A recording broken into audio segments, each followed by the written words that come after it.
subject I've been given to speak on, which is the whole question of crisis, rural crisis in Australia and the New World Order, is one that really needs 2 or 3 hours, but I promise to spare you that much tonight, and I hope to get you back before midnight. But something of the complexity of all this perhaps could be understood if I told you of a meeting that I had down in Victoria about 10 days ago when I was the guest speaker of the annual convention of the Farm Management Society down in Albury. And the subject I'd been asked to speak on was the New World Order, which created a lot of controversy.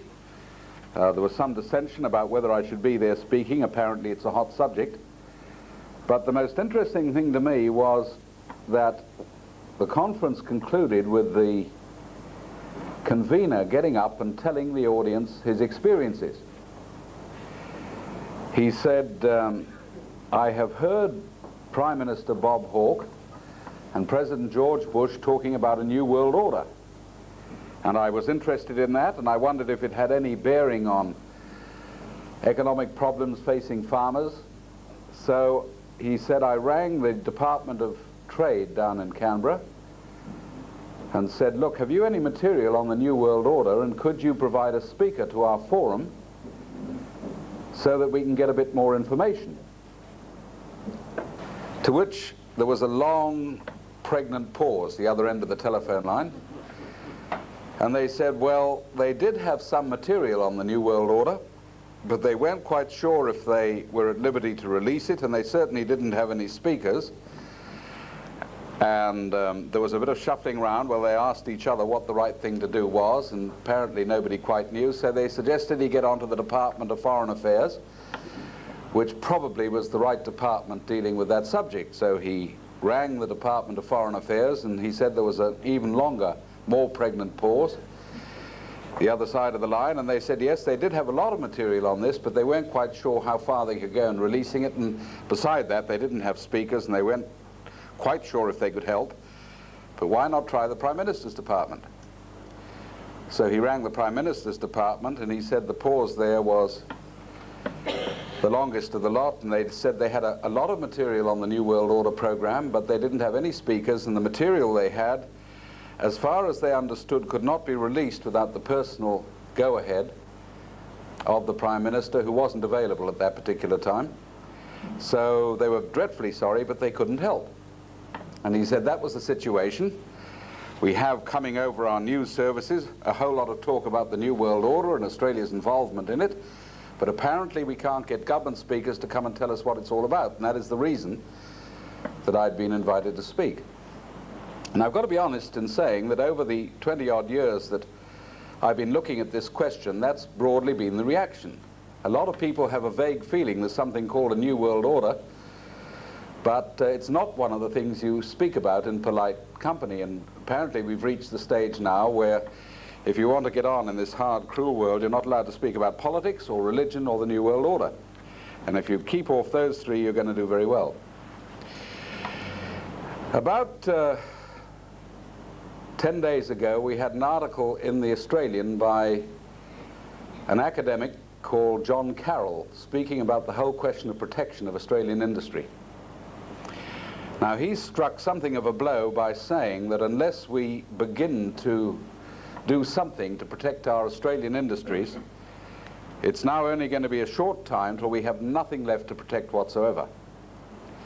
And he made the point that since the 1970s, we have decimated half our industries in Australia. That's in a period of 21 years. Half our industries have gone. Whole range of things that we used to produce, we don't make any longer. We buy them, and we wonder why everybody jumps up and down and complains about the foreign debt.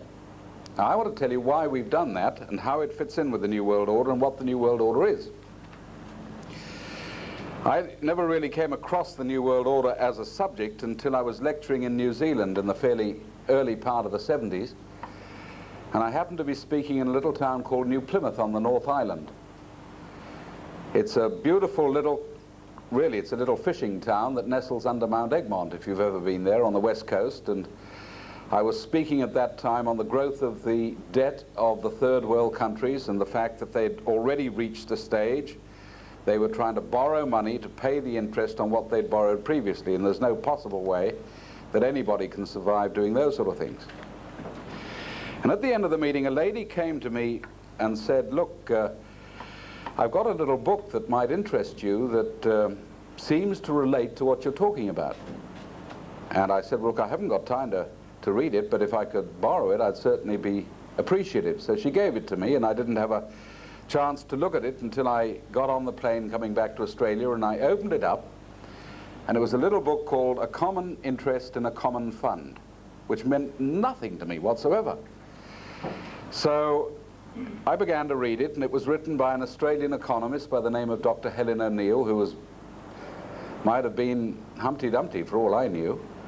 But it was a story of a program that was unfolding through the United Nations for the transfer of control of all basic commodities out of nations like Australia to a division of the United Nations called UNCTAD, United Nations Conference on Trade and Development.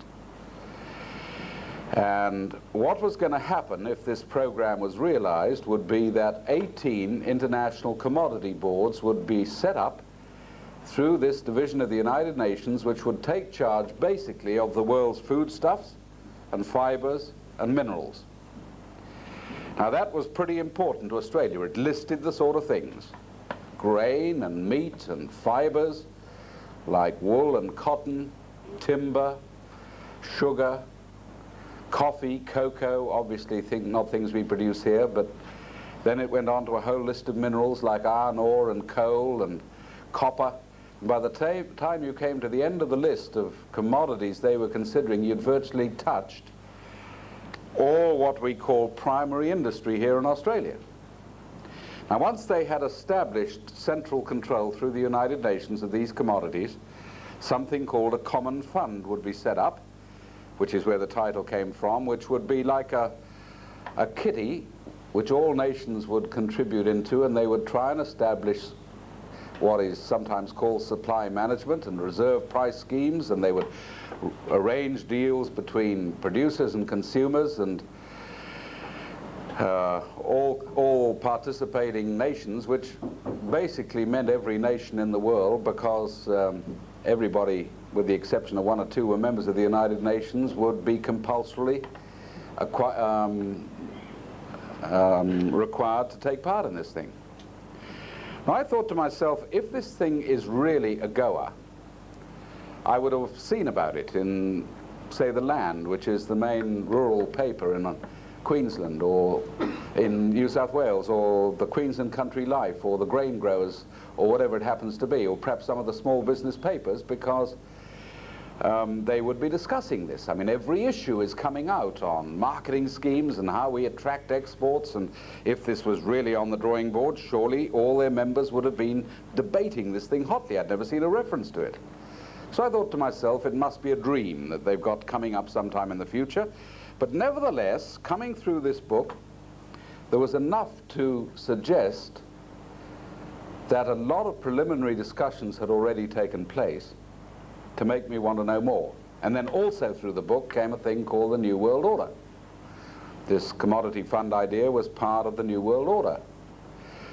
So when I got off the plane in Sydney, instead of going home, I looked up the United Nations in the telephone book, and yes, they had a number, and I subsequently discovered they had one of the top real estate spots in Sydney, in Martin Place. So I went along there and found quite an imposing building and a big staff, mainly from the third world. Obviously they weren't helping the Australian employment situation, but nevertheless, all very efficient and sitting behind computers and looking very industrious and busy. And I said to the girl at the inquiry desk, look, I've come across this little book and it seems interesting to me, and I'd like to know how it fits into the United Nations and also what this thing called the New World Order is. Oh, she said, well, we've got stacks of material on that. That is basically the ongoing agenda of the United Nations. All the international discussions and the great conferences and the sessions and the assemblies are concerned with this unfolding world order program. So I said, well, can you give me some stuff that I can take away, that I can understand it? Well, no, we don't have it available to take away, but we do have a reading room, and you can go in there, and we'll provide anything you want. So I said, well, would you bring me everything that I need to understand the full ramifications? Oh, she said, that's a fair bit of stuff. And I thought to myself, this is going to take 2 or 3 hours.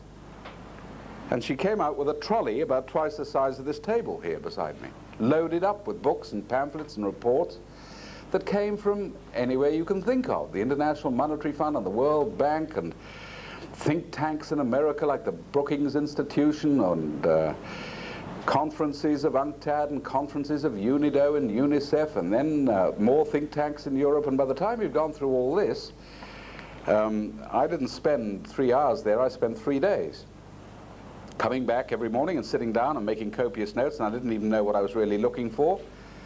But gradually, as you went through all this stuff, out of it came quite a clear picture of a program that was already partially under discussion and being implemented, which was called the World Order Program.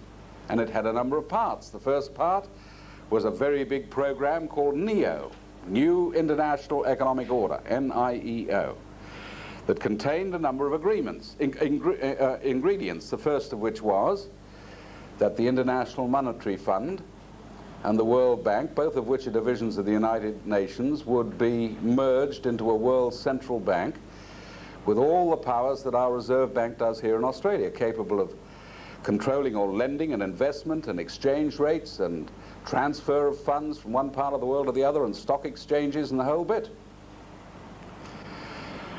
Now that was a pretty big concept, a new world central bank that would take charge of all the world's lending and investment.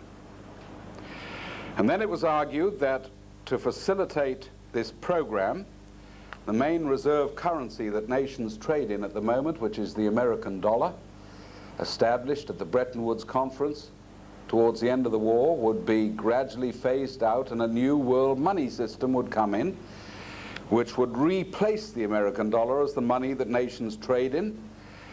And there was a bit of a discussion about what it would be called. It would either be called special drawing rights, or one suggestion was Bank Corps, which was a name dreamed up by the man who'd actually been involved in setting up the International Monetary Fund, John Maynard Keynes, of the Keynesian economic system. And he'd also thought up this idea of world commodity control. Irrespective of what it was to be called, here was a world central bank issuing a new world money system which would replace national currencies, and it was a totally new ballgame. And the third part was this thing I'd already seen.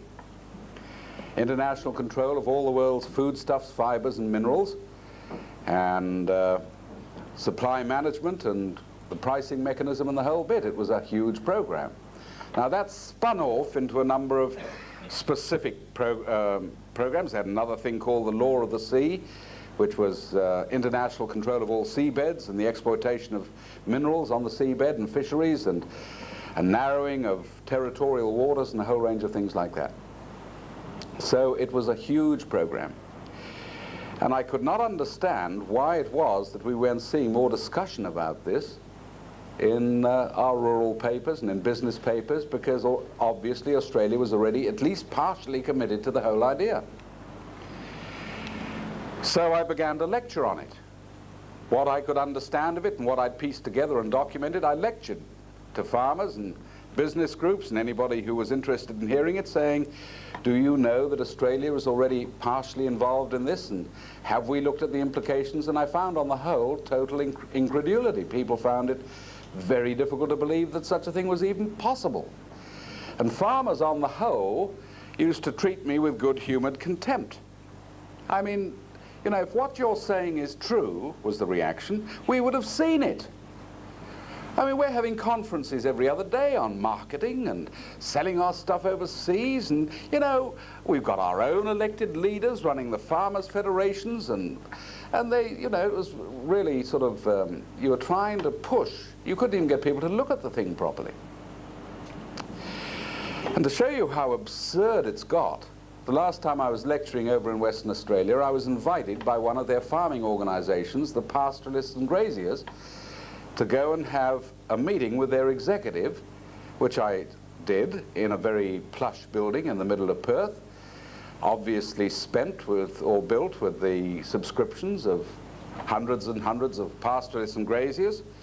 And there they had this, well, it looked very like an ivory tower to me, and we went up a few floors, and we sat round a boardroom table and we had coffee, and they said to me, you know, when you used to come around about 10 years ago lecturing on this new international economic order, there was always a bit of a flurry, and people used to send us tapes in of what you'd said, and we'd sort of scratch our heads, and we'd get hold of the local member of parliament and say, you know, what's this new international economic order? And they'd write back saying, haven't a clue, probably something those nuts in the right wing are pushing round, and we sort of forgot about the whole thing. We thought it was just absurd.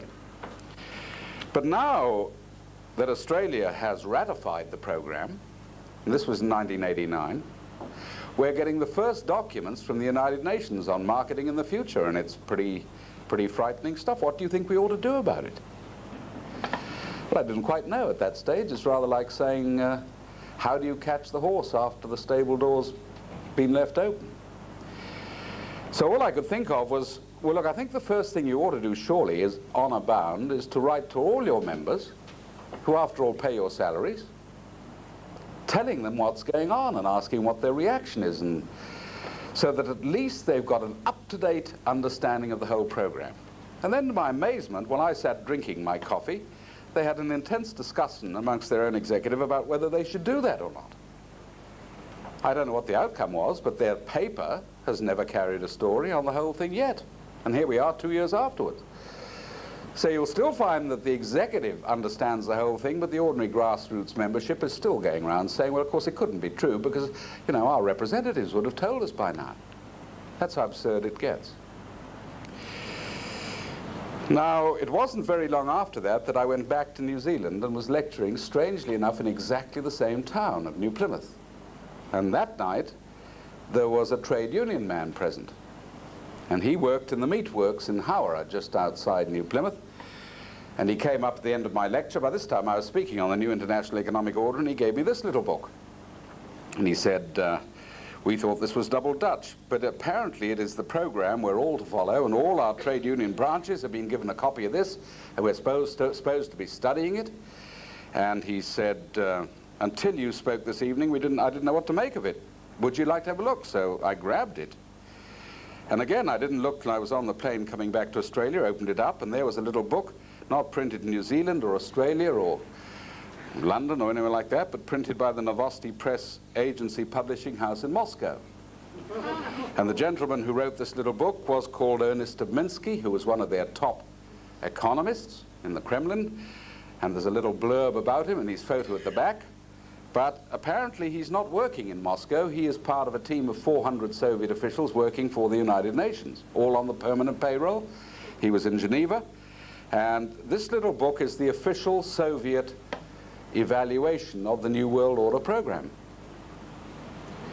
And I thought, well, they won't like it very much. I mean, they went, even in the International Monetary Fund and the World Bank at that stage, they were rather hostile about the whole thing. So I opened it up and started reading, and it hit me like a sledgehammer, because right in the opening preface, he makes the point that the whole concept of a new world order was originally put on the world's agenda by the Soviet Union. And it wasn't Mr. Gorbachev or Mr. Brezhnev or even Kosygin or Khrushchev, it was Lenin back in the 1920s who developed the concept of a new world order. And the book spells out the whole concept. If you can imagine a brilliant revolutionary putting together the most vicious revolution that seized power in the Soviet Union in 1917, and then devising a program, now not looking till the next election. You see, if you become a dictator, you don't have to worry about the next election any longer. You look ahead perhaps 50, 60, 70 years, and broadly he divided his future program into two parts. One was devoted to revolution, which was aimed basically at destabilizing the Western world, the great capitalist nations, the enemy. And that meant getting into every area you possibly could, into their colonies, doing something about breaking up their trade routes, endangering their raw materials and supplies, breaking up their markets, and then destabilizing their social structure, getting into their educational mechanisms and their universities, and even, believe it or not, into the churches. because if you can inject new ideas right through, you can confuse people and bewilder people, and you can get the whole thing so destabilized that you can then move on to the later part of the program. And part two was, having destabilized the whole structure of the West, then we swing into place a new type of centralism, and this will be a world order program. And Lenin said we have to get the world to the point where all nations are directed by one central plan. That is how we're going to deliver in the final Soviet system. Now this was very, very important stuff. This was not some right-wing conservative out in the West talking. This was right from the horse's mouth. It was their own evaluation. It was just after this came out that we had the top Soviet in the United Nations, the Under-Secretary of State for Legal and Constitutional Affairs in the United Nations, by the name of Arkady Shevchenko, defected across to the Western world. And he said, you might as well face it, he said the United Nations is the biggest control mechanism and the biggest spy tower that the Soviet Union has anywhere else in the world. Nobody really wanted to listen to that. The only paper in Australia that really carried his story was the Australian. London Daily Telegraph did a lot of work on Arkady Shevchenko, who's just drifted down into complete obscurity. So this was big stuff, and I began to look deeper and deeper into the whole question. Now, it just happened that before that had taken place, the Australian government started putting advertisements in the paper, asking for submissions to a Senate committee, the Senate Committee on Foreign Affairs and Defense, I think it was, on the implications for Australia of the new international economic order. So I collected all the stuff that I possibly could, put it into a submission, which was later reprinted as a booklet, and we're hoping to reprint it fairly soon again, and sent it in. I never even got an acknowledgement from the government that it had gone in. They finally produced their own summary, which is that, the new international economic order, implications for Australia, report from the Senate Standing Committee on Foreign Affairs and Defense. That came out in 1980. And I might tell you that it, although it's very, very non-committal, it does point some of the problems that we've got at the present time. Now, even more absurd was that while that Senate committee was sitting and taking that evidence, you could still find a lot of backbench members of Parliament who'd never heard of the new international economic order. And I had quite a confrontation in South Australia with a liberal backbencher who just said, look, the whole idea of a new international economic order is a figment in the mind of Jeremy Lee. This came out in the papers, even though the Senate committee was taking evidence on the wretched thing at the very time he was writing. And I thought, probably the only people who don't know what's going on in the world at the present time are members of Parliament, it seems to me. Now, what connection has that got with the crisis economically that we're going through? And the answer is it's got everything to do with it, because my own personal belief is that this crisis has been deliberately engineered for the purpose of delivering in this new international economic order. Can I try and illustrate this? Now, I've got to deal with just two parts, our farming industry and our manufacturing industry. Back in 1968, 67, 68, if you were on the land, you might remember we had a huge drought that racked the whole of the eastern states. It was one of the severest droughts we've ever had. I remember it because my father had just bought a little wool property down in New England, in New South Wales, and walked straight into that drought, and it wiped out a tremendous number of people. And there were protest meetings seeking desperately some sort of help. We had nearly 300,000 farmers in Australia at that time. And that was then followed, as we moved into the 70s, by the collapse of the wool industry. Nothing like now, but it was horrific. The price of wool had plummeted down. The ABC was running programs on the fact that wool was now outdated and everybody would be wearing silk in a few years. And by that time, there were real big protests. We were still under the control of the Liberal Country Party, as it used to be called. Bob Menzies had retired. We'd had Harold Holt had tragically drowned, and then we had a succession of rather dismal Liberal prime ministers. We had John Gorton, that a lot of people remember. He was a bit like a cowboy, very exciting, but he hadn't got much substance. And then we had a funny little fellow called Billy McMahon. And by that time, everybody was very disillusioned by what was going on, and there was an exciting fellow who was now leading a revamped Labour Party called Gough Whitlam, why not give him a go? And just before Gough Whitlam came in, we had this document produced by the Labour Party, which was Labour's Federal Rural Policies. And the man who put this together was a brilliant man by the name of Rex Patterson, who was a Queenslander, a Fulbright scholar. He was no slouch, and he was dealing with this horrendous crisis in the bush. And can I just read you what he said?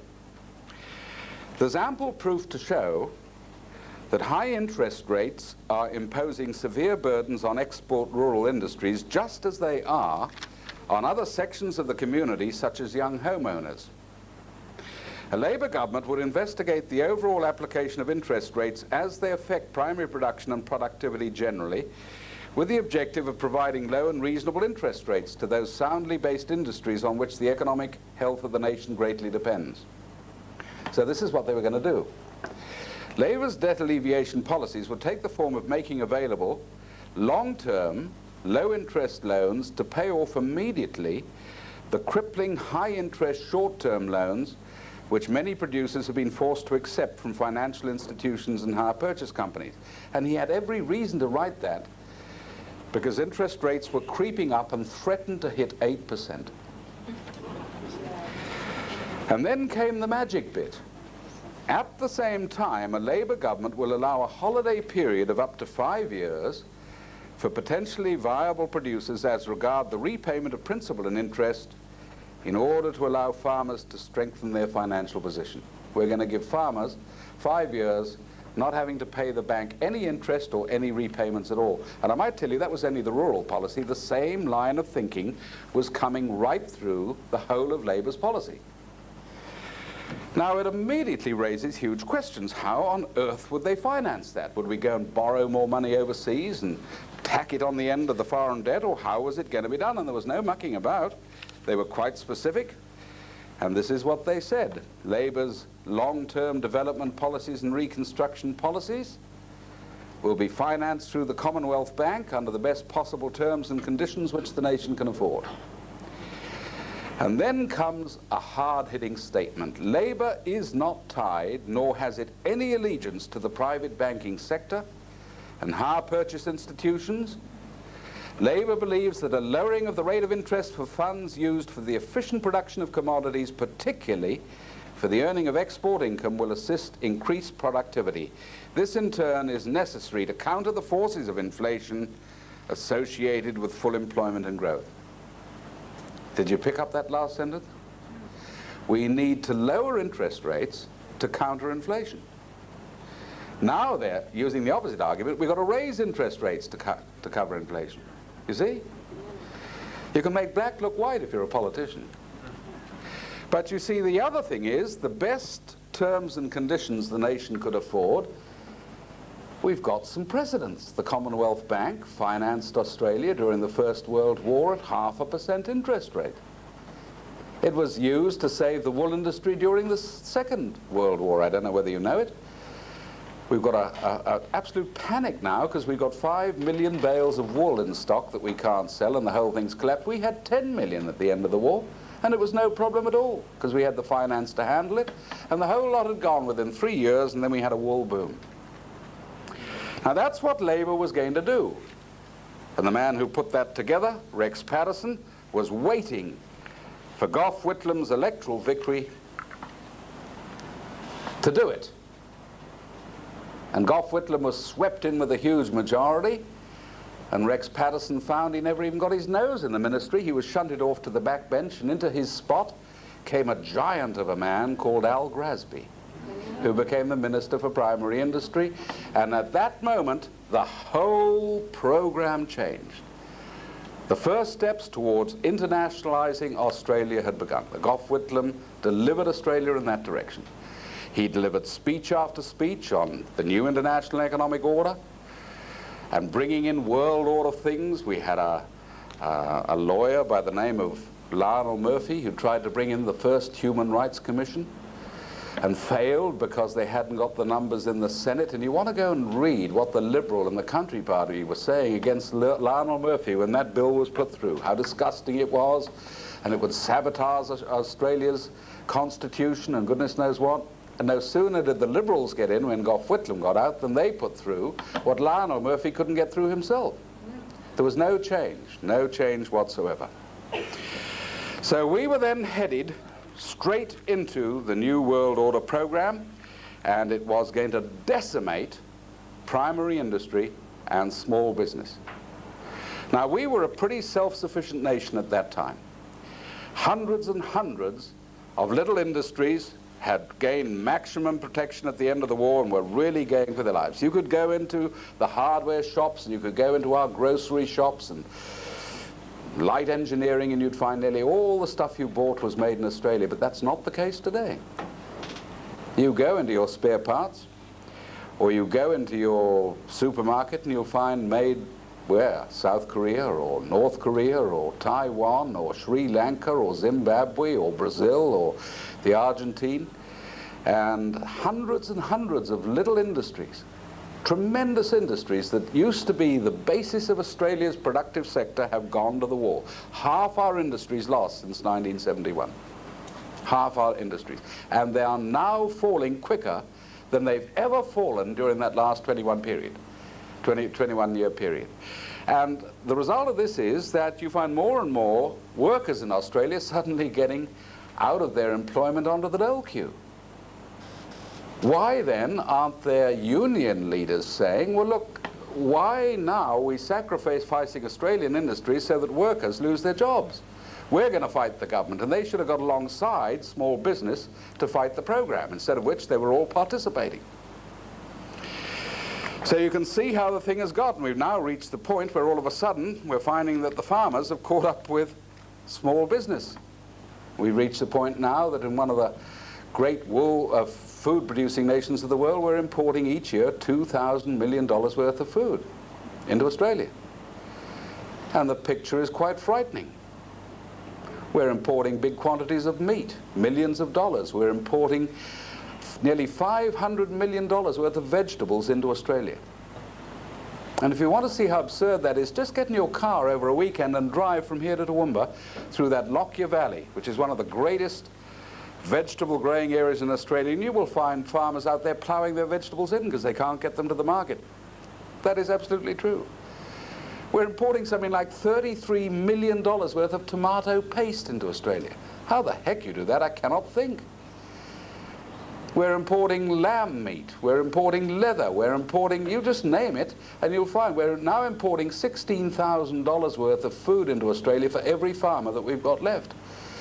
And that figure is going to rise dramatically, because at the moment we're losing one farmer every hour of every day, 24 hours a day. Huge exodus. We're going to lose half of them before too long. And round the farmers, we're going to lose hundreds and hundreds more of what is left of our business structure. Now, how did we reach that point? Because just before Gough Whitlam got tossed out, he signed, I believe, the most infamous document of the whole lot, which is the document that sabotaged our industries. It was called the Lima Declaration. And the Lima Declaration came from a division of the United Nations called UNIDO, the United Nations Industrial and Development Organization. It was signed, strangely enough, in Lima in Peru. And basically it said this: the third world is collapsing under debt, and the reason it is collapsing is because the big industrial nations of the West have been too fat and greedy and have got too big a slice of the cake. Therefore, we're going to ask those industrial nations to sign an agreement that they will wind down their own industries and transfer technology across into third world countries so that they can begin to produce what nations like Australia used to produce themselves, and then we'll give them preferred nation status in exporting back inside those countries. Now, can you believe that an Australian government would sign a document which says we wind our own industries down and give another nation the chance to sell us back the stuff that we used to produce ourselves? But we signed that. Whitlam signed it, and the man who pushed it harder and further than anybody else was a guy called Malcolm Fraser, who was making speeches all around the world on the need for the common fund. And if you want to see it in documented form, there is the United Nations Conference on Trade and Development. By this time it was under UNCTAD, an international code of conduct on transfer of technology. The whole story is in there, officially documented book. So we've wrecked our industries, and we're wrecking them even faster.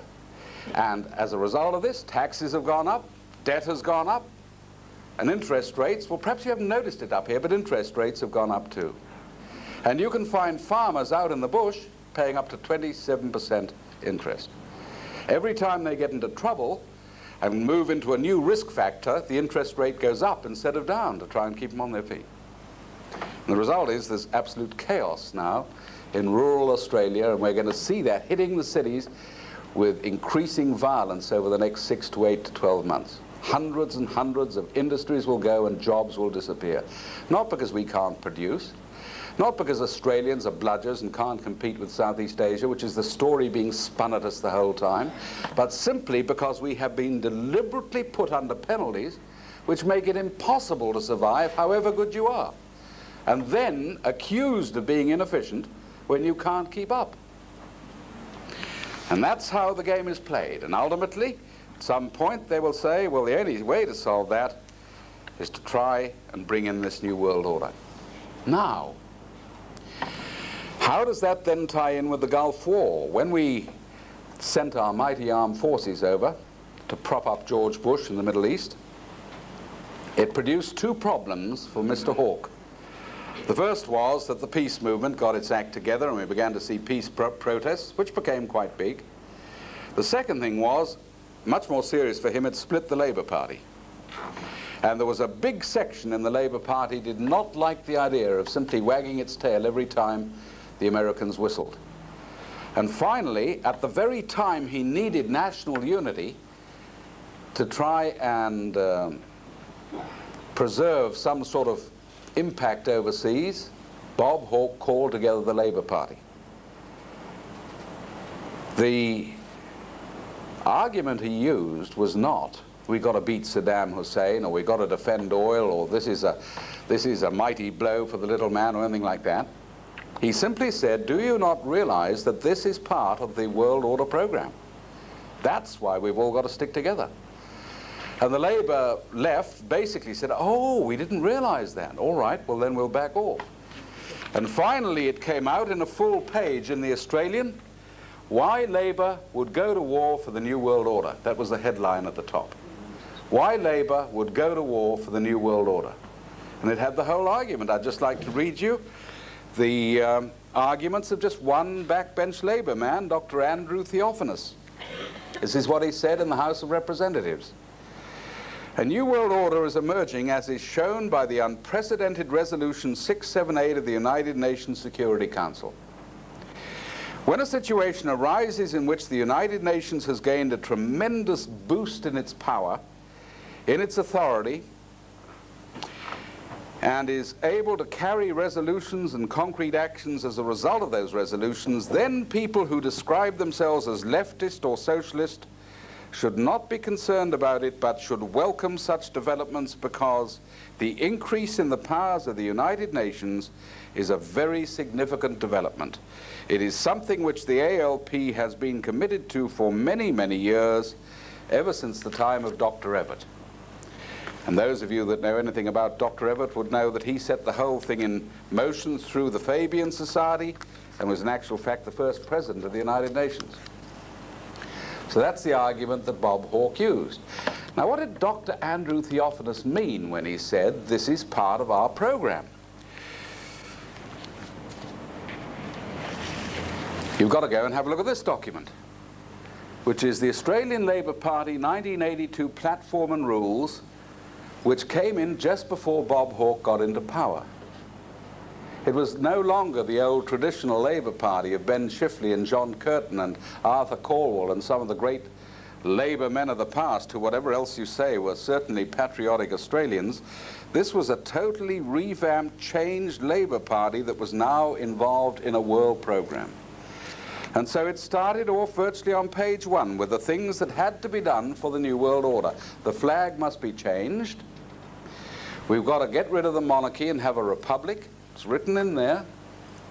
We've got to eliminate barriers against world law, such as the Senate and the Constitution. And then you swing from there and it goes straight onto it. We are now totally committed to the New World Order as part of the program of the Socialist International, with which we are affiliated. And people say the Socialist International, never heard of it. Well, you should have done, because it's just had its World Conference down in Sydney, what, 2 weeks ago? Now, we're not talking about a little fly-by-night organization. We're talking about a huge movement that was started in 1864 by a gentleman called Karl Marx. He formed the first Socialist International. It fell to pieces for a short while when communism reached its heights under Lenin, but was then revamped in 1951 in a big conference in Hamburg in Germany, and now has its headquarters in London. It sends documents right throughout the world. It coordinates labor and socialist parties. It writes their agendas in many cases. You can go and read what the Labour Party in New Zealand says and the Labour Party here says. It comes from the same pen quite often. And they are working on a common program towards a world order. The current chairman of the Socialist International is Willy Brandt. Former Chancellor of West Germany, got sacked from office for hiding the fact that one of his top staff members was a KGB agent who'd been giving NATO secrets to Moscow, and went straight from there to the Socialist International, where he's been ever since. He was featured in The Australian, speaking on behalf of the Socialist International at their big conference in Sydney. I might just tell you, the Socialist International was scheduled to have its Australian conference in 1983, but that was the year that Bob Hawke was standing for election, so it was postponed. This came out in the media. We've postponed it because it could be a bit embarrassing having the Socialist International meeting at the time when Bob Hawke's trying to get his nose in the trough. Well, they didn't say that, trying to get into office. 1978, the Socialist International held its conference in Vancouver, in Canada. Willy Brandt was asked to push the world government program. Would you set up an international commission to produce a document, the blueprint for world government, which he did, and there it is.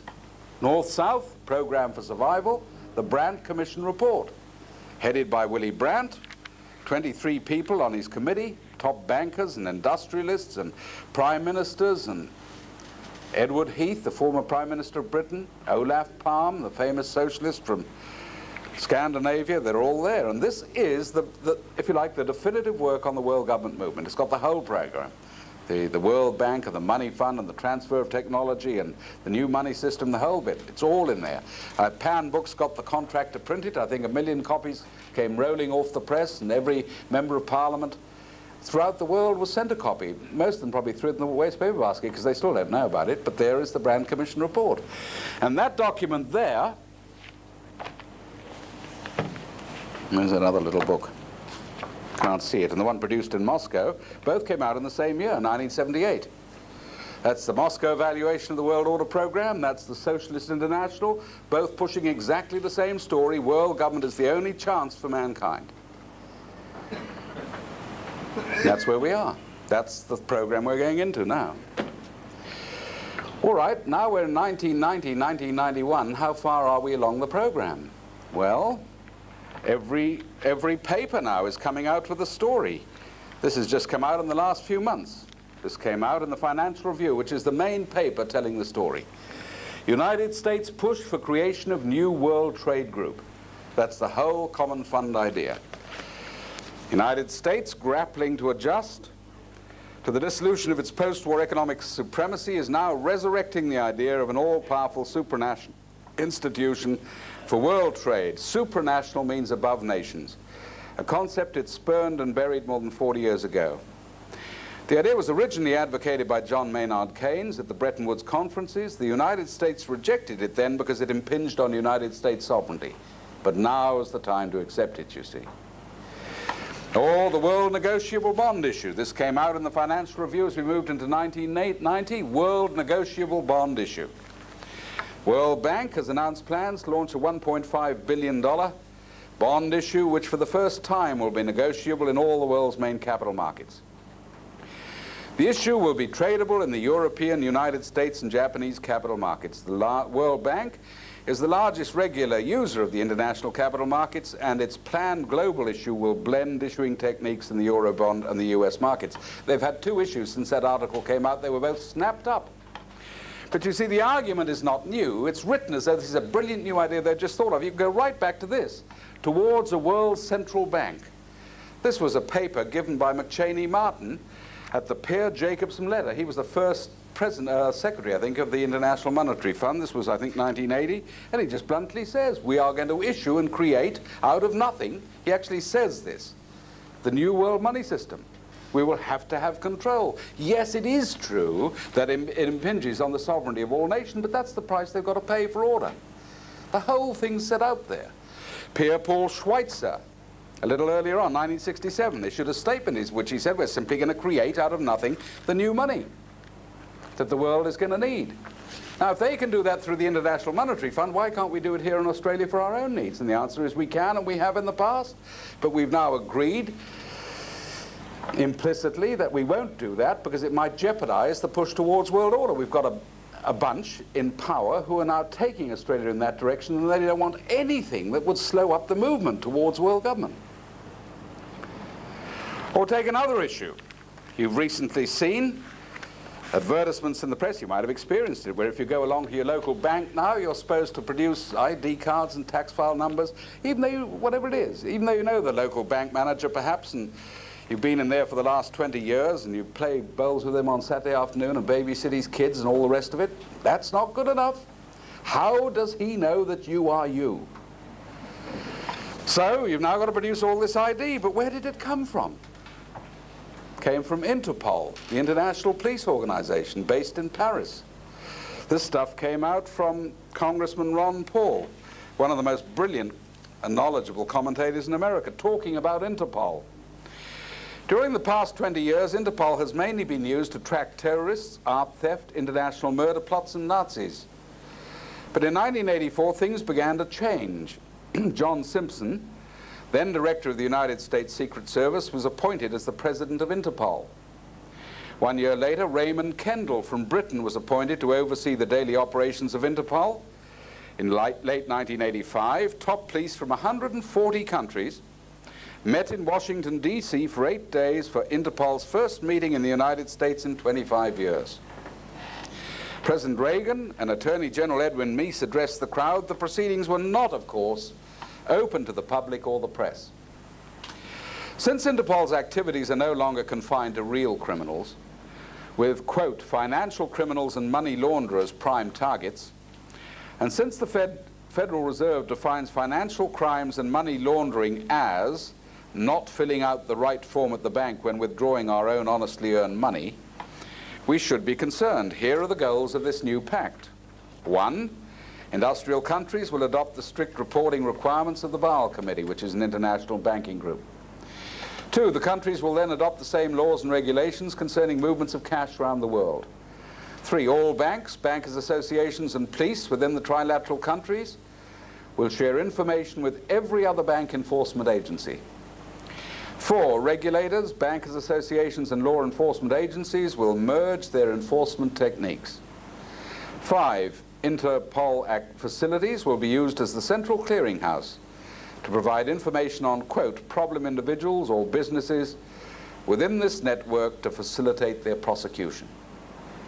And Paul's conclusion was, this means that your local banker will become a spy for this arrangement, exchanging information on you with every other country using the International Criminal Police Organization, which could include China and possibly the Soviet Union next year. There you are, that's what's behind that one. Simple as that. Now, before the world is finally shunted or pulled or pushed or bullied or persuaded or seduced into this new world order, we're being regionalized into 3 major trading blocs.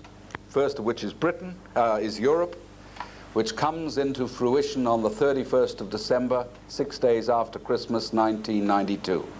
Everything is now 1992. Now, I don't know whether you realize it, but on that night, the Union Jack is pulled down in Britain and a new flag goes up. If you find that hard to believe, Here is a special supplement produced by the Sunday Times in Britain that gives the whole story. Sunday Times magazine, you are a European. Here is your official flag. This is how to draw it. 1992, are you ready? And there is a picture of the new flag that will fly over the whole of this centralized Europe. It's a navy blue flag with a gold circle. It looks rather like the United Nations flag, doesn't it? Curiously like the United Nations flag. We had one of the most eminent lawyers in Britain, Lord Denning, former Master of the Rolls, got up and said it's the end of our sovereignty, it's the end of our courts, it's the end of common law, it's the end of at least 1,500 years of our Westminster system. We will simply be a cipher taking orders from a centralized parliament in Brussels, and that's what it's all about. 1992. Now, the person who signed on behalf of Britain to go into that was Margaret Thatcher, who subsequently woke up to what had happened and began to dig her heels in as she realized the full ramifications of the Single European Act. She said, we agree to cooperate but not to lose our sovereignty. We certainly won't accept a Central European Bank and what is called EMU, the European Monetary System. And no sooner did she say that than the attack began. The whole media began to tear her to pieces, which is virtually controlled by two men in Britain, Rupert Murdoch and a gentleman called Mr. Robert Maxwell, which is his current name. His previous name was Mr. Koch. And ultimately it led to the end of Margaret Thatcher as the Prime Minister. The man to take Britain into Europe was waiting in the wings, ready to take over, Mr. Michael Heseltine, who just missed out by a fluke. And a little unknown guy called John Major became the Prime Minister, who was a Thatcher follower and is trying to play it by ear a little bit slower. He can't just stand in the light or he'll get knocked over, but at least he's trying to drag his feet. But Margaret Thatcher, interestingly, has now become the chairman of a group called the Bruges Group, which is a new association of politicians opposed to going into Europe, which is growing slowly the whole time. And they come from every party, Labour, Social Democrat, and also Conservatives. And they're getting more and more publicity. They can't knock her off the perch now because she's already done, and she's probably going to do more good there than as the Prime Minister. Rather interesting. And the opinion polls in Britain show a great hardening towards this idea. So much could happen between now and 1992. But, just after she signed the Single European Act, onto the world stage bounced a new figure by the name of Mikhail Gorbachev. He just came right out of the blue. Nobody had really ever heard of him. But he said a very interesting thing. Yes, I am a convinced Marxist-Leninist. Always have been, and I still am. But I'm a different one. I'm a nice one. Why? Because he wanted to bring the Soviet into this new world setup, and you can't do that while there's an Iron Curtain and a Berlin Wall. So he had to create the atmosphere in which the change was occurring. And he was feted through the world. The man who's bringing glasnost and perestroika went to America, got a ticker-tape welcome. They had Razor Gorbachev written up in every ladies' magazine. All the little sort of finicky things that housewives pick up, you know, where she was buying her underwear and what fur coat she was wearing and what lipstick she wore and how many grandchildren. It was all just human interest stuff, but did they get sucked in? And he ended up getting the Nobel Peace Prize. The man who's driving the tanks through Latvia and Lithuania at the present time, the Nobel Peace Prize. You see, he made one mistake. All that stuff was for the West to believe, not his own people. And they began to take it seriously. And they said, thank you very much. Yes, we'll have some dissent now. Yes, we'd like a decentralization of power. Yes, we would like our own government back. Well, they weren't supposed to do that. And now he's finding that he's got the tiger by the tail and he doesn't know how to let go. He's going to be consumed by the very thing that he thought he was shaping. The second bloc, North America. North American bloc is being rushed through at the present time. Now, this has only come out in just the last few weeks. This was the headline, the leading article in the Financial Review, February the 7th. There we are. North America builds own trade bloc. the merging of Canada, United States, and Mexico to begin with, then to be followed by countries in Latin America and the Caribbean. And it is not just a common market. It is political. They've got to have common legislation, all the ingredients that are being shaped in Europe, free movement, free travel, different passports. And then there's a third block, which is the Pacific Rim block. And the architect for that is a gentleman called Robert James Lee Hawke, pushing that as hard as he can. And I want to tell you, it is a central political idea. The book, The Pacific Parliament, has already been written by Mike Moore, the former Prime Minister of New Zealand for a short while before he got hoofed out. He took over from Longy. He has written the definitive work, the Pacific Parliament it's called. And the idea is that you have a bloc now moving from the Soviet Union itself, that's the western part, right through China, including the two Koreas, including Taiwan, which is, of course, not supposed to be there at all, it's simply part of China. The whole of Indonesia, which we forget, is the biggest Mohammedan country in the world, bigger than anything in the Middle East. Bring in the Philippines, bring in New Guinea, bring in Vietnam and Laos and Cambodia. And tacked right onto the bottom of that is a little, well, it's not a little, it's a big island continent inhabited by the sleepiest, dopiest, most materialistic, self-centered people in the world today. But the only thing that ever moves them is footy or tinnies or arguments about whether Powers is better than Forex or the Melbourne Cup. And we are going to get hit so hard. We're just getting the first blow now. We ain't seen nothing. You know, we think that things are getting tough. Boy, what those people behind the Iron Curtain have gone through. I remember many of them, you know, Ukrainians and Latvians, they come up to you at meetings and they say, why can't the Australian people see what's happening? Do you know that we are training young people through our educational system that don't even know their own history? We've got 75% of young people in this country who've never even heard of the Constitution. How do they know what they can defend? They know all about everybody else's dream time, from the Eskimos to the Sioux of North America or something, but talk about their own history and their own heritage. And that's where we are at the present time.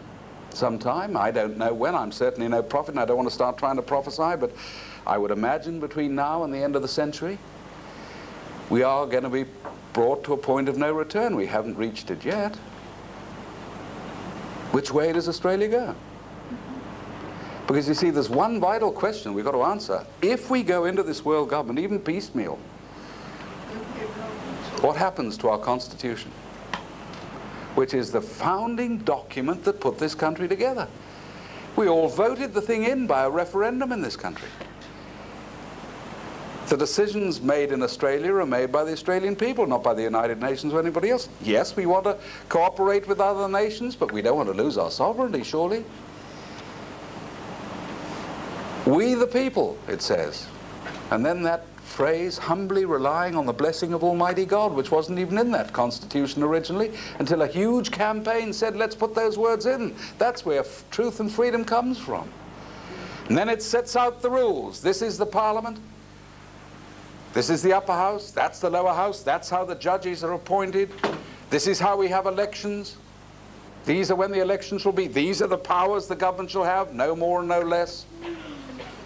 And you go right to the end and it says, not one word of the rules for Australia shall be changed unless we've had a referendum and all the people have been asked and they know what the decision is and they can say yes or no. Do you think Bob Hawke or John Hewson or whoever comes after him is going to have a referendum of the people and say, look, Australia, we've got this chance to go into world government and we think probably it's the right one. You know, everybody else is doing it, but we know the rules say before we do it, we're supposed to ask you, because we are your servants, and the Constitution says that. Could we have a referendum now, whether you say yes or no? Do you think they're going to do that? Yeah, right. So what we've got to do is work to create the mechanism to have a say. If we don't do that, we're gone. And that's why this whole thing on citizens-initiated referendum is so incredibly important. It's much more than whether we bring the price of sardines down. It could be the one mechanism we need to say yay or nay for the future of this country. And that is this thing that citizens can actually have a referendum when they want. And the government can't go against that if the majority say no. Citizens-initiated referenda, the thing that works in Switzerland, which isn't a member of the United Nations. Their referendum kept Switzerland out of the United Nations. There's streets ahead of us, aren't they?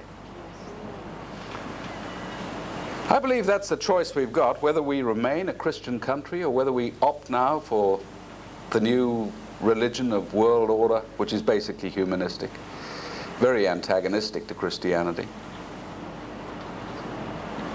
And the last point I'd like to make is, who is therefore going to shape our choice? And I've got a horrible message for you. There ain't nobody left but us. Each one of us here tonight. People say, oh, don't talk like that. I'm flat out trying to keep going, you know. My business is up to here in debt and I can't keep up with my job, and you know, the price of petrol goes up every week, the wife's nagging me, the kids are at my back the whole time. How do you expect me to save the nation? And I haven't got a quick answer, except that if each one of us does something, if we simply keep in touch, if we can get one tape of an address like this around, if we can just get hold of a member of parliament and just say once to him, I'm not voting for you unless you stand up. It does make a difference. Many drops fill the bucket. Therefore, each one of you is tremendously important here tonight. We haven't got the whole of Brisbane. But you know, the world's been changed with a smaller number than we've got here tonight. Each one of you is very, very important. I don't care if you're 95, you can do something. You can stick a stamp on an envelope and write to somebody. If you're young, you're incredibly important. This country belongs to you. Never believe anything else.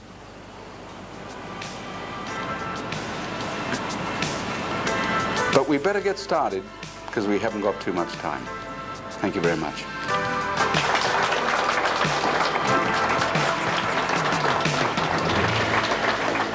What are the roots of the New World Order? Is it ancient Judaism? Does it relate to the failure to accept Jesus Christ as Messiah? Certainly it does.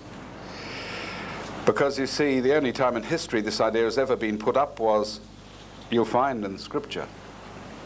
The devil took Christ onto a high mountain in the wilderness, showed him all the kingdoms of the world in a moment of time. Latin America, whole of the Pacific, North America, Africa. And the temptation was, how would you like power over all that? Must have been fascinating. You could do anything you wanted. You could have everybody dressed the same.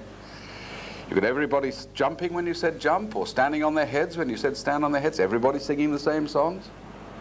But you see, Christ wasn't interested in that at all. He was interested in each person as a unique creation. What happened inside that particular person. He was much more interested in people as such than he was in systems. It seems pretty fair to me to ask, if Christ rejected that concept of centralized world power, who do we trust to run the world?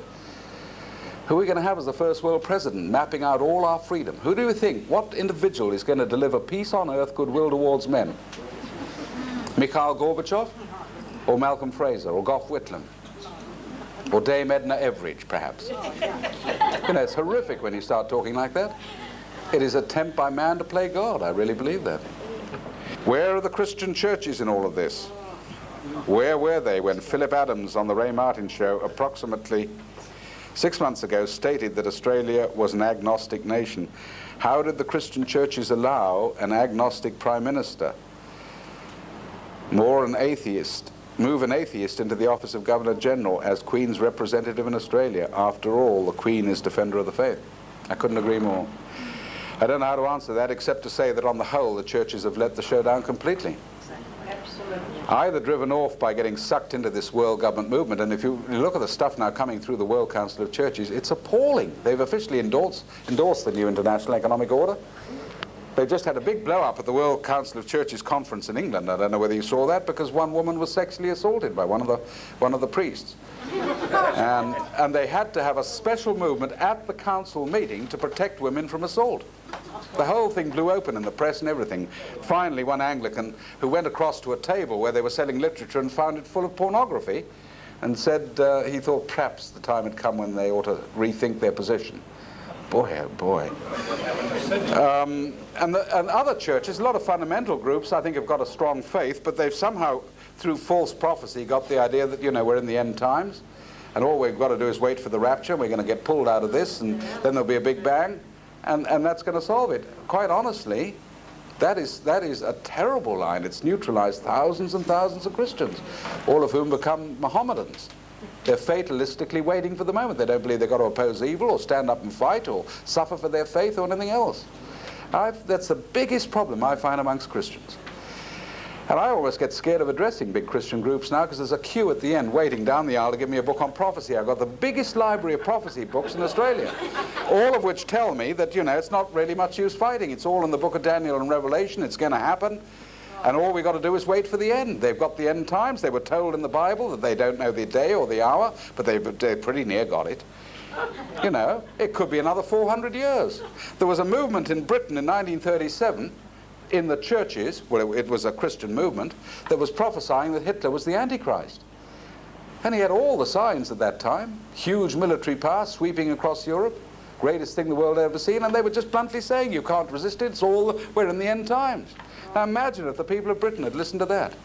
They'd never have built a Spitfire, never have got into battle, and they'd have believed they were defeated before it even started. Now how do we know this present line isn't the same thing?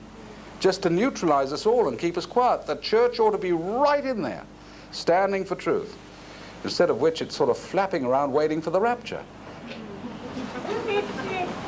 Is there any hope of a modern type Tower of Babel solution? Well, if the question is, are we moving into a period of anarchy, perhaps that is what's going to happen. I think it's little communities, little groups who are going to provide the blueprint for the way things move forward in the future. That's why, you know, if people think they're going to survive this thing on their own, they're kidding themselves. I've met people who think, I'm going to buy 5 acres, I'm going to build a big pit, get all the baked beans ready for Armageddon, I'm going to have a gun there ready, and somehow I'm going to see this thing through. You're kidding yourself. The thing, I mean, I met a guy in Victoria who'd got the whole thing mapped out. He even had water filters, and he worked out what happened if the nuclear bomb dropped, and he was just shot down with one question. There you are in your little bunker, and a lady walks up the road with a starving baby, and she asks for help. Do you shoot her or feed the baby? And he sat for an hour saying, oh my goodness, I knew there was a hitch in this thing. It is associations of people who can support each other and help each other. Little groups of people, just your own street or your own little suburb, building a community there that can work together and have got the picture. That is, you know, love is the opposite of hate. Love is the opposite of fear. And love, in a sense, is concern one for another. That's where we've got to start. Are you faithful to the present Australian national flag? Well, I'd like to think I am, yes. Incidentally, I think we have available still a video on the history of the Australian flag, done by Rupert Goodman, all illustrated. It's got so much, it goes for an hour, just on the flag. Stuff that people have never heard of before. Even how it represents the Aboriginal people. You know, there's a whole lot of the Dreamtime built into the Australian flag. You mightn't believe it. You want to go and see that video by Rupert Goodman. And I'm quite sure you can probably still get it through the bookshop. What connection was there in the Gulf War with the New World Order? The reason that the Gulf War was significant was that this was the first time we had a world police force operating, which is a definite part of the package. And instead of being, although obviously it was America, the official flag flying over that effort was the United Nations. Although they were sort of hanging in the background protesting, they weren't getting consulted. It was a bit of a farce, really. But you see, part of the package of the New World Order is that you have total disarmament amongst nations and then set up a supreme United Nations military force which can police all divisions. And here was the first time we had the United Nations flag flying over the battlefield, although it did happen in Korea, unofficially, but there we are. Who will benefit from a New World Order? To which I will say nobody will benefit. Nobody will benefit. But those who are pushing it believe that if you've got an elite in a position where they could shape the world, you could genuinely produce peace for everybody. And therefore, they really believe they've got the power of God. They believe that they could do it without corruption. They could solve all the difficulties and the problems and give us peace on earth with them at the top. So they believe that they're going to benefit and everybody else is going to benefit. But it's a false view of reality. I believe that the recent gun laws are illegal. Should we be well stocked with guns and ammo? I think there's a place for that. I really think the gun legislation is disastrous. I would like to see a situation like Switzerland where every young man is given a gun and is required to do military training, and then he keeps his gun at home, and they have less violent crime than anywhere else. My question is that you give a short example of a letter so that those who wish to write will do so effectively to their MP. Also, the person in charge is God, so pray in faith that he will save Australia. I'm right with that, I agree with that. But let us not believe that if we just sit praying that that's going to solve it. We've got to pray and act together. In other words, you've got to pray as you act for this nation. There's a lot of people thinking that prayer and nothing else is all that's needed. I don't believe that. A sample letter, I think just a polite letter saying, dear member, I think my own opinion is at the moment, don't worry about the Labour Party. It's beyond saving. I think it is committed. At least it's got the courage to be open what it believes. It's said what it's going to do. It is committed to world government. Why are they going to change? I saw somebody go up and speak to Gareth Evans once and said, look, Senator Evans, are you for world government? He said, sure I am. It's in our policy. I've always believed in that. Well, whatever else you say about him, at least he's open and he says it. What I hate are the parties that have in their objectives, we stand for Australian sovereignty, and then are going along with it when they're in. Now, at the moment, the Liberals and the National Party, what's left of them, believe they're going to get into office at the next election without making any promises at all. Labour's making such a mess of it, they're just going to walk in, and basically the word has got out, don't commit yourself. And I think somehow we've got to shake that. We've got to shake them until they say, we just say to them, please understand, I'm not going to vote for you at the next election until you answer some basic questions. I would like to support you, but I feel I cannot at the present time. Questions are, do you stand for the New World Order, or do you stand for Australia's sovereignty? There's a good one. And then go on from there. If I think that you will really stand for this country, I will consider voting for you, but please don't count on my vote yet, because at the moment you're not standing up strongly enough. That's the, just sort of thinking off the top of my head, the sort of letter that is going to make a bit of a dent. You say the children are our future. How can we assure that our children are taught the proper values you talk of? Oh boy, that's a hard question, isn't it? All I can say at the moment is, you've got to teach them as much as you can at home. Don't ram it down their throats, but at least give them our heritage. We've tried to do a bit on that. We've got a very good video on 3 papers now, our flag, our crown, and the Constitution. If you don't do anything else, it's very well done. It's beautifully illustrated with pictures, so that I've shown that in schools, and the kids have said it's just marvelous. And I think we showed it here one night many years ago. We had 2 Republicans came that night, and both came up afterwards and said they could, for the first time, saw the value of the monarchy in the flag. They'd never seen it before, never been explained. So that's a start. But it needs much more than that, but that's a good start. What is the position of Africa and India? Africa, north of South Africa, is virtually a write-off. And I believe the factor there is AIDS. The decimation of the AIDS question in Africa is so great now that I don't know what's going to happen. From Zimbabwe through Zambia, Uganda, their populations are going to be decimated by the end of this century. I think, 1/3 of the population. I met a guy who'd just been through Zambia the other day. He said there are no middle-aged people at all. Only small children and very, very old people. That's all that is left. Village after village after village after village. North of where I was born, Kenya, the place is being devastated by drought and famine, which is basically man-produced.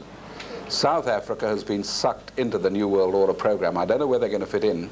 but the de Klerk government is committed to this, mainly through their press, which is Oppenheimer-controlled. India, I can't honestly say. I should think that India, I don't know what will happen in India, except more and more civil war, I think, and that basically is religious there, between Mohammedan and Hindu, and is now threatening to explode. There are a number of countries, I don't know which bloc they will be pushed into or where they will fit. The original plan I saw for regionalizing the world came from the Club of Rome, and they envisaged 10 regions. They actually used to publish maps of 10 regions, and each nation was numbered and you knew where it was going to fit in. But this 3-block idea, which basically is a trilateral commission from David Rockefeller, is unresolved. It's broadly 3 groupings, 1 European, 1 headed by Japan, and 1 headed by America. And where the little ragtails and bob ends fit in, I'm just not sure yet. No doubt we'll be told as we go along. But we better get started, because we haven't got too much time. Thank you very much.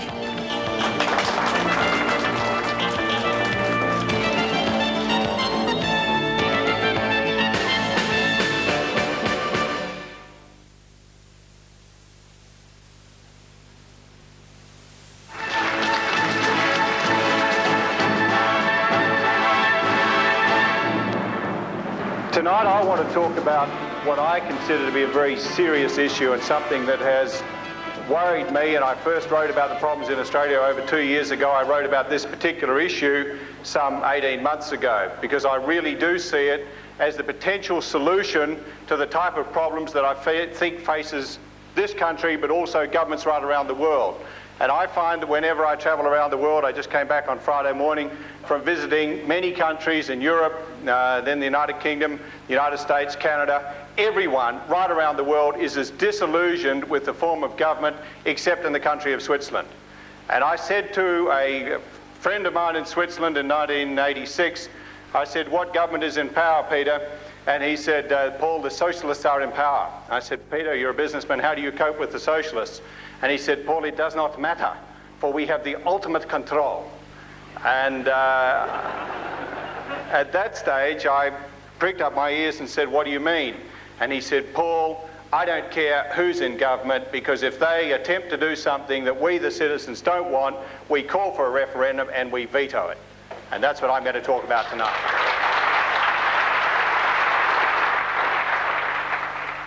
How does it work? Well, it works very similar to this. In Australia, and I'm relating it to the Swiss system, but I've allowed for our vastly increased population. All you have to do, if you don't like a law and you'd like to get rid of it, or if you don't like the idea of a proposed law and you want to scrub it before it ever gets in, you simply collect 100,000 signatures. Those 100,000 signatures could be collected by a union that doesn't like what's being done. Could be collected by a church group that doesn't like what's being done. It could be collected by chambers of commerce or Rotary or whoever feels that the need to get rid of a certain bit of legislation. Once you've collected the signatures, it simply means the issue must be put to referendum. And then ultimately the majority will decide whether or not that decision goes ahead. So I'll come back to it later, but it doesn't mean that pressure groups can use it. It just means a pressure group, if they want to, can call for a referendum. Let's look at the recent decisions made by the Swiss people. Would you believe it that the socialist government in Switzerland tried to introduce a 38-hour working week? The Swiss people realised that if you cut your working week, you get less productivity. When you get less productivity, you become less competitive. When you become less competitive, you sell less goods and you get rid of real wealth. And the Swiss people showed common sense and said, no, we don't want it. They called for a referendum and they outlawed the law that the government was trying to bring in to force people to work 10% less. They also then voted not to join the United Nations, a very significant move. They didn't want to join any world body. The next thing is, back in the 70s, the government said that the Swiss people really needed to have autobahns through the country from Germany through to Italy. The people said, we don't need autobahns. Why do we care? Why should we provide a road for the Italians and the Germans? What we want is hospitals. They literally made the government stop pouring the concrete. They got their hospitals, and then the government went back to the people and said, can we build the autobahns? The people said yes. Interesting, people say it'll be used and abused. It's been in there for over 100 years. In fact, since 1848, there's only been over approximately 300 issues in that time that the people have called for a referendum, and approximately 50% of those were approved. In other words, the government was endorsed on approximately 50%. Many of the others, the government amended the legislation and then got it through. And obviously the abhorrent ones they didn't get through. It's not just in Switzerland, ladies and gentlemen. The system of referendum was initiated in Switzerland. There are numerous states in the United States of America have the facility, not the nation as a whole. There is also in Italy a facility. There is facilities in many countries throughout the world. And if I have time, I'll show you a few other examples. But look, most people in the world, unfortunately, are negative. You know, everyone wants to say, oh, look, it's a great idea, Paul, but it won't work. And sadly, most people don't say, why can it work? They say, why won't it work? So let's go through the negatives, and I believe this covers all of them. The first thing is most people say, oh, Paul, I don't want to go to the polls anymore. Well, what they do in Switzerland, they lay down in advance the referendum dates. You know that there will be 4 referendum dates. There may be no referendum issues, but you know, for example, on the 1st of February, 1st of May, 1st of August, 1st of November, there will be a referendum date. So you can plan, you can put it in your diary, and what I say to any person who says that I don't want to go to the polls 4 times a year, if you're not prepared to put aside an hour 4 times a year, you really shouldn't be sitting here and you don't care about your country, and the person who says that doesn't care about their country. The next thing is, people say, it's compulsory vote. Well, that would require another change to the Constitution. Therefore, I'm not suggesting an alteration to a voluntary vote, but you may be interested to know, to the best of my knowledge, there are only 2 countries in the world that have a compulsory vote. That's Australia and Russia. The next fact is simple methods. People say, oh, it's too difficult. We could simplify it very, very much. We could give people a voting number, don't say an ID card number, just a voting card number, and they could go and put their hand in the wall, put their voting card in, and simply register their vote. It'd all be counted at 6 o'clock, no need for bureaucrats, no need for anything. But of course, that probably is not likely to come in. The next thing is, people say, well, look, Paul, it costs far too much. We just can't afford it. We're broke as it is. Well, realistically, politicians tell me, no one else, that it would cost approximately $10 million to put on a referendum. That's $40 million if we had 4 a year, and if the politicians didn't use enough common sense to put on the election the same day as the referendum day. So let's assume that the worst is 4 a year. That represents, would you believe it or not, 0.05 of 1% of the federal government expenditure, which is in the vicinity of $80 billion a year. So 40 million sounds insignificant. Put it into figures, raw figures, $2.50 per Australian per annum. And I reckon that's the cheapest insurance I'd ever get, and I reckon it would save us a fortune in a lot of unnecessary laws and bureaucracy, and a guaranteed democracy for my children. The next thing is they say that pressure groups can organise a referendum. They say that, unions will get hold of this. They can't. As I already said before, they can organise a referendum, they can collect 100,000 signatures, but then it must go to the people. Currently, pressure groups control the elections. This nation is run by 6% of the people who swing their vote to the person that promises them the most. The next thing is they say it interferes with the parliamentary process. Well, no, it doesn't interfere at all with the parliamentary process. They carry on doing their job exactly as is, hopefully a bit better. But the fact is it will delay the parliamentary process if people call for a referendum, but it will not interfere with it. It is simply the power of the people to veto. I'm not suggesting at this stage that we initiate referendums at all. In other words, that the people initiate laws. I'd like to see that in the future, but let's leave it at the moment to veto, because we don't really need new laws. The next thing is people say there are delays in legislation becoming laws. Well, if we did without legislation for the last 200 years or since Federation, does it matter if it waits 3 months until we see if people collect 100,000 signatures? If you say people are avoiding tax, they've been avoiding tax for years, if that's the big emotional bogey that you're being told, but there's far more issues than tax, and 9 times out of 10, we're told things are about tax. Well, if someone avoids tax for another 3 months, that doesn't worry me, because I'd prefer to have the right to veto it. The next thing is they'll tell you Australians vote no at referendum. That is simply not true, ladies and gentlemen. Australians vote no to constitutional change. And most constitutional change is voting to give governments more power. And that's what they vote no to. But in various state referendums that have been held over the years, 16 out of 28 were passed, which were things like Sunday drinking, daylight saving and issues of that nature, which, by the way, you'll notice is about half, which is about the same as Switzerland. Let's be more positive. Let's look at the advantages. The advantages of referendum are that it's not to the right of politics, it's not to the left of politics. My great claim to fame is that I'm mentioned in Hansard as being a member of the New Right. Well, if anyone can find anything in this that has anything to do with the right or the left, it is straight down the line democracy. It's the only issue I've ever pushed, and it just simply says let's give the country and have it run by the majority, not by the minority. It's not a political issue. The next thing is it brings in community involvement. It makes for better legislation because the community become involved in immense campaigns. The community have a right to have their say.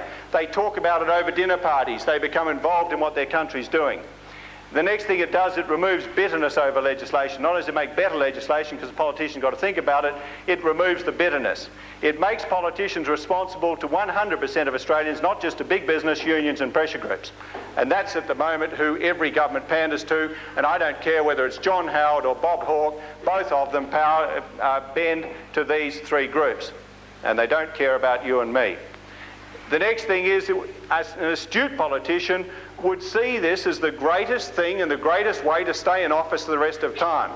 And I suppose it just shows that the average politician we have at the moment is not very astute. Let's look at referendums in action. History proves that where it's in existence, there is a totally different attitude of the politicians and a totally different attitude of the community at large to politics. There is a genuine interest shown by everybody. The next thing that's interesting, where regular referendums are in place, most of the referendums are initiated by the governments. In other words, once it's introduced, governments, as you know, our government can initiate referendums if they want to. But governments start to say, we want to test what the public feel on an issue. So they start to use it to their advantage and they start to realise the immense power that they can have by using it correctly. The interesting thing is that when the government puts an issue to the people, and it is well prepared because they now learn that the people have got the say, it is passed twice as often as when people in countries that have the ability to introduce legislation themselves, when governments do it, twice as often it's passed. Again, I stress in this country, as at this date, I'm not recommending that we have the ability of the people to initiate legislation. It would be far too much for politicians to accept at this stage, because they'd think they were totally out of a job. As I said, Switzerland's had 300 since 1948, but look in the United States. Don't forget there's 50 states and there's, I think some 30 have the ability to have regular referendums, but there's been some 3,000 since 1900. Of course, that's not a lot divided by 30 states. It's only 100 per state over the time, but it shows how much the people want to say in what they're doing. But at a local government area, there is 10,000 that have been held, and of course there are literally hundreds of local governments. But there are so many issues that people want to say. And I want to say at local government, I want to stop my local government in our local council doing a development that no one in the suburb wants. We have been told we are going to get it, whether we like it or not. The council has been told by the state government they won't get any funding unless they provide it, unless they just go ahead with that development. The interesting thing about Australia is had 40 national referendums which have all been initiated by the government, which is second only to Switzerland. Why not allow the citizens to initiate referendums when they want it? Seems to me that the politicians just want to have the control when they want it. I believe that voters' veto means better legislation. I believe it will mean that politicians will need to think before writing legislation. They'll need to think what you and I think about it. I believe that they will no longer claim a mandate like the Great Australia Card debate. I'm not saying whether you're in favour of it or whether you're against it. But the fact is that Bob Hawke claimed a mandate. He was elected with less vote, less than 50% of the vote, and less vote than the previous election. He claimed he had a mandate. And I think that's the type of thing that Australians cannot tolerate. It also means that there is the ability under voters' veto not only to get rid of legislation that's being drafted today, but to repeal bad legislation. As I said before, politicians can test the mood, and what it means, we have true democracy forever. Politicians will represent the electorate, not the two-party system.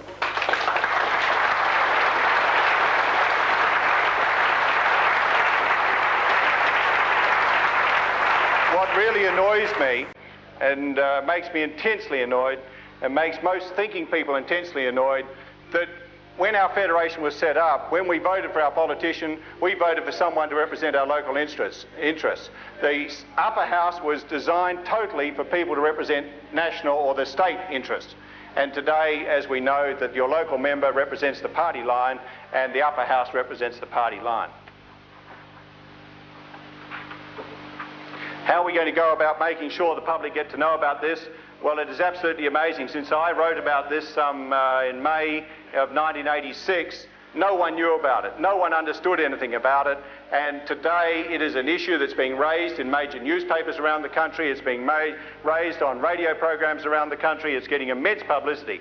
But what I am involved in doing is producing a special tape that can go to people that you'll be able to hopefully get access to here through this group. But we will be making sure that goes to special interest groups, to anyone who is interested. If you belong to a Rotary Club, to a Chamber of Commerce, to a Junior Chamber of Commerce, Apex, and you're interested in getting this across, we'll be able to provide the tapes to you at a very, very low cost. We'll be doing box drops, we'll be doing advertising, we'll be doing word of mouth, political lobbying, public meetings such as this. I promise you, ladies and gentlemen, we've come a long way in 18 months. It can and will happen, and whatever you do, not forget the power of one.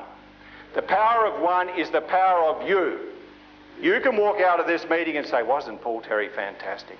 Gee, I enjoyed Jackie, and Howard was simply brilliant, and then do absolutely and utterly nothing about it.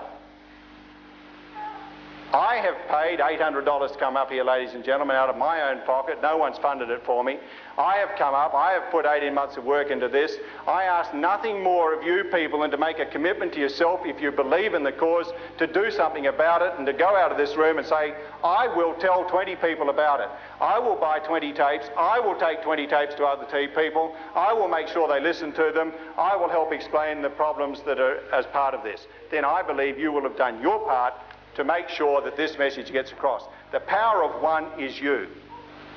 Ladies and gentlemen, I've said a lot in a very short time, but regular referenda means permanent democracy. It means return of power to the people right where it belongs. If you want a gift for the next 200 years, don't worry about giving Australia a sailing boat or an opera house or a parliament house that costs $1,000 million. Let's give our children permanent democracy. Let's guarantee and restore that democracy and make it the greatest gift for the next 200 years. Thank you, ladies and gentlemen.